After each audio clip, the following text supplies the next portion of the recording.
Okay, so what do you think today's sketch will be about? Good that you're asking, Sta, because I figured today we should shift our focus to you for a change. Again? Hey, sorry, but Rarity did have a point. You're only here for like 2 more sketches if everything works out, so why waste time with us when we're not going anywhere? Simple logic.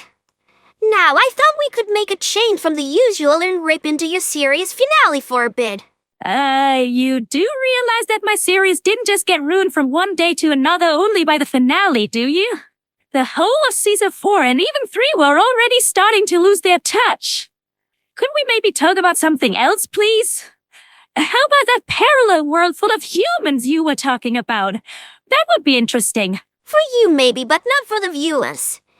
And even if they didn't already know what our counterparts were up to, it wouldn't change anything. Our counterparts haven't been up to anything exciting in forever. Which is a shame, you know. I remember they also used to have their fun little hostile chemistry, go on their own little adventurous hell. The human CMC even solved a murder. But all they ever do nowadays in their sketches is stupid relationship stuff. Exclusively heterosexual relationship stuff, might I add, so it's not even for brownie points. You know, just lame-ass teen drama shit. Weirdly enough, if you think about it. Ain't you a Fluttershy saying that their nightclub episode that they're all at least over 20? Well, that's actually not that weird. I'm also over 20 by now. What? Really? How's that possible? You don't look a day over 14.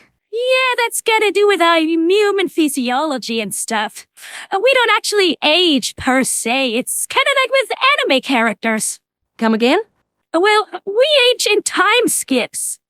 We start off as cute little anime lollies until we're on 13. Then we grow into tall, curvaceous waifus and stay like that until we're like 50. And then from one day to another, we turn into huddled little Grammys. But of course, that's only surface level. Character development seems to also have an effect on us. Which explains why I'm sorta caught in the middle still. I did grow a bit, but the rest of my body didn't realize it's supposed to be grown up. It's understandable, though, from a meta viewpoint. I mean, my decision in the finale did tell of a clear lack of maturity. I see. So, since you're actually adult, what's your take on that whole relationship business? Julie also got a few things to say about that. Relationships. Do I really have to talk about that? Now you definitely gotta. Fine. Let's just say relationships and I didn't get along that well. Are you perhaps referring to this Markdale guy whose name you were dropping when you arrived? You did say you found him after your worlds merged. But judging by your attitude towards that topic, I'd say it didn't end well. That's one way of putting it. In short, Mako and I tried to make it work, but in the end, we split up. Why? Wasn't your love like the only thing that even caused the great merging of your worlds? It was, and at first everything seemed fine. But after a few months of back and forth, I started to feel like something was off about Marco and the way he was acting. So I brought it up to him, and he tells me that he feels like a creep dating a teenager when he's actually already near 40. When the magic left our realm, all those years he spent in Hecapu's dimension caught up to him and aged his body up by decades. I mean, it's not that big of a deal. I am of 8, but I don't look the part. And I also felt the looks other people gave us each time we were holding hands. Plus, we soon came to realize that most of the excitement we felt for each other merely came from the unclear will-we-won't-we aspect of our love. Once we played it straight, it started to lose its appeal. So Marco decided he was gonna go find friends and a partner of his age. And that's the last I saw of him.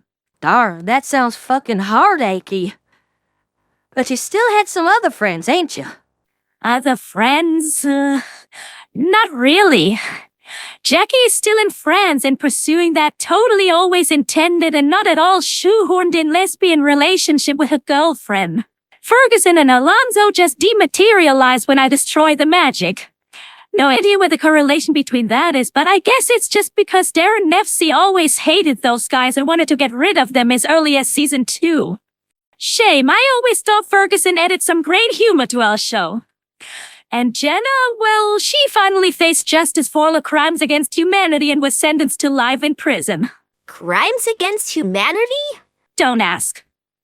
The other humans all collectively hate me because they blame me for all the troubles they're facing with Muni and the monsters and all that, which I can't even deny is my fault.